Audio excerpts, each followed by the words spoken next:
Hello everyone, in front of me is Realme 12 Pro, and let me show you how to activate Google Backup.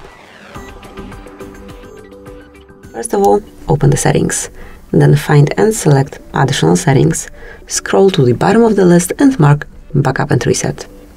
Click on Google account.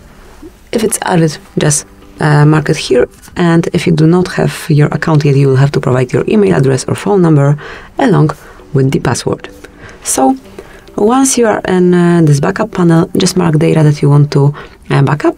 So I want to mark everything: photos and videos and other device data like contacts, call history, device settings, apps and data, and messages. Tap on confirm. Click on manage backup. And that's it. As you can see, backup by Google One is active. Your device backs up data automatically over Wi-Fi after it's been idle and charging for 2 hours. However, if you want to do it right now, just mark backup now. So this is it. Thank you for watching. Please subscribe our channel and leave the thumbs up.